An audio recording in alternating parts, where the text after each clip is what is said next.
Vous avez été plusieurs à vouloir en apprendre un peu plus sur les loups-garous et c'est avec raison. Après tout, ils font probablement partie des créatures surnaturelles les plus populaires de notre culture populaire moderne, au même titre que les vampires, les momies ou les zombies. Je me suis dit qu'avec Halloween qui approche à grands pas, c'était le bon moment d'explorer un peu plus en détail les origines et les mythes qui entourent les loups-garous dans l'histoire. Les loups-garous, également connus sous le nom de lycanthropes, désignent généralement des êtres humains légendaires qui ont la capacité de changer de forme, soit à volonté, ou bien lorsqu'ils sont exposés à la pleine lune. Comme le nom l'indique, ces créatures prennent la forme d'un loup, et bien que leur apparence physique se rapproche généralement beaucoup plus à celle d'un loup ordinaire, quelquefois il est aussi possible de distinguer des caractéristiques humaines sur eux. Il est assez difficile de dire avec exactitude quand est-ce que les légendes sur la lycanthropie ont vraiment commencé. Mais la plupart des histoires sur des êtres humains qui se transforment en loups sont en fait assez courantes dans les mythologies anciennes et pourraient être la raison pour laquelle, aujourd'hui, les loups-garous sont si populaires. Certains disent que les premières légendes sur les loups-garous ont fait leur début dans l'épopée de Gilgamesh, qui est un poème épique très important de la mythologie mésopotamienne, et l'une des œuvres littéraires les plus anciennes au monde. Dans l'histoire, Gilgamesh refuse de devenir l'amant de la déesse Ishtar, car auparavant celle-ci avait transformé un jeune homme, un berger portant le nom de Tammuz, en loup, en faisant de lui l'ennemi de ses propres amis et de ses moutons. Les récits de loups-garous sont également très répandus dans la mythologie grecque. Hérodote a été l'un des premiers dans l'histoire à vraiment aborder le sujet de la lycanthropie. Il parle dans ses récits de voyage d'une tribu nomade connue sous le nom de Neuri, qui avait des affinités particulières avec la magie et qui était capable de se métamorphoser en loup une fois par année. Ceux-ci pouvaient maintenir leur forme animale plusieurs jours avant de finalement reprendre leur apparence humaine. C'est également dans la mythologie grecque que provient l'origine même du mot lycanthropie. L'un des mythes les plus connus de la mythologie grecque raconte comment le roi d'Arcadie, Lycaon, s'est fait punir par Zeus pour son affront et se vit transformé en loup. Il existe plusieurs versions de ce mythe en particulier, mais je vais essayer de vous résumer l'histoire en général. Lycaon était un roi cruel d'Arcadie, une région qui se situe au centre de la péninsule de Péloponnèse en Grèce. Un jour, Zeus rendit visite au roi sous la forme d'un mendiant pour l'observer et le mettre à l'épreuve.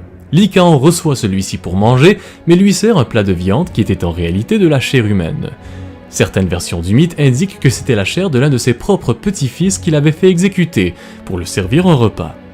Zeus se rend compte de la supercherie du roi grec et renversa la table et dévoila sa véritable identité. Pour punir Lycaon, Zeus fit abattre la foudre sur le roi et le transforma en loup. Plus tard, à l'époque médiévale, les histoires et les mythes à propos des loups-garous ont gagné en popularité dans le monde entier. L'écrivain Gervais de Tilbury a été parmi les premiers à faire la liaison entre la transformation d'une personne en loup-garou et la pleine lune. C'est dans ses écrits qu'il a intitulé Les divertissements pour un empereur, qui était destiné au roi d'Angleterre Henri le Jeune, qu'il a fait part de ses recherches et de ses pensées par rapport au loup-garou. Il donne l'exemple d'un chevalier, un certain Rimbaud de Pouget, qui un jour se retrouve seul à vagabonder dans une forêt sombre très peu connue par ceux qui vivaient dans la région. L'écrivain anglais raconte qu'après avoir erré dans la forêt seul comme une bête enragée, le chevalier succomba à la peur qui s'était emparée de lui, et peu après il perdit la raison et se transforma en loup. Avec le temps, il y eut beaucoup de spéculations et de rumeurs sur la transformation de certaines personnes en loup-garou, et la plupart du temps, ces transformations étaient attribuées à des tueurs en série ou bien à certaines personnes qui démontraient des signes de maladie mentale. Certains étaient chassés et exécutés au bûcher, tout comme les sorcières, et d'autres étaient arrêtés et interrogés parce que les villageois avaient besoin d'un bouc émissaire pour blâmer la mort de leur bétail, leur mauvaise récolte ou tout autre événement fâcheux qui leur arrivait. En faisant mes recherches pour cette vidéo, j'ai trouvé une panoplie de cas de lycanthropie à travers l'histoire. J'en ai choisi 5 dont nous allons parler aujourd'hui. Vers la fin du XVIe siècle, dans la ville de Bedburg en Allemagne, une série de massacres et d'enlèvements avait secoué la population de la bourgade normalement paisible. Les citadins croyaient qu'un loup-garou terrorisait leur ville, massacrant leur bétail et enlevait femmes et enfants pour les tuer. Plus tard, il se révéla que le loup-garou était en réalité un certain Peter Stump, qui était connu de la population de Bedburg comme un fermier veuf aimable et père de 2 jeunes adolescents. Sous la torture, l'homme avoua pratiquer la magie noire depuis son jeune âge et que le diable lui avait donné une ceinture magique qui lui permettait de se transformer en loup quand bon lui semble. En 1521, dans la ville de Besançon, en France, un homme avait été attaqué par un loup alors qu'il marchait sur une route de campagne. L'homme blessé réussit à son tour à blesser la bête et l'animal avait fui en laissant derrière lui une traînée de sang. L'homme avait ensuite traqué le loup jusqu'à la maison d'un certain Michel Verdun, qu'il retrouva chez lui dégoulinant de sang. Peu après, Michel Verdun fut arrêté et interrogé, et sous la torture, celui-ci dévoile que lui, ainsi qu'un dénommé Pierre Burgot, étaient en réalité des loups-garous. Il a également admis avoir commis d'autres crimes odieux, tels que diabolisme, cannibalisme, et bien plus encore. Je vous passe les détails là-dessus. Peu de temps après leur confession, les hommes avaient été condamnés à brûler au bûcher pour leurs crimes. Au XIXe siècle, Manuel Blanco Roma Santa, plus connu sous le surnom du loup-garou d'Alariz, avait été le premier tueur en série et psychopathe à avoir été documenté en Espagne. Celui-ci avait été accusé du meurtre de 13 personnes, incluant des femmes et des enfants, et lorsqu'il fut finalement rattrapé et mis derrière les barreaux par les forces de l'ordre en 1852, l'homme avait blâmé une malédiction qui l'avait transformé en loup-garou et qui le forçait à tuer tout ce qui se trouvait sur son passage.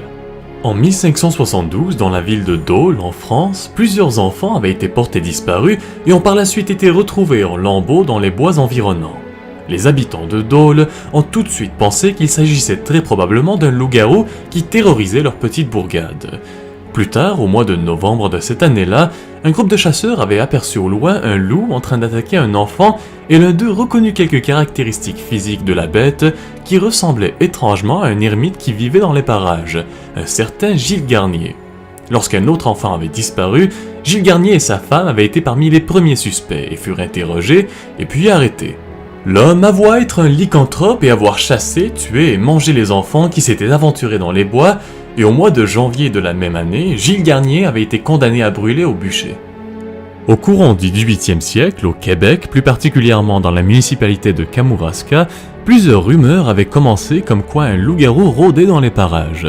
C'était précisément le 14 juillet 1766, dans le journal La Gazette de Québec, qu'on rapportait qu'un loup-garou était passé par Québec.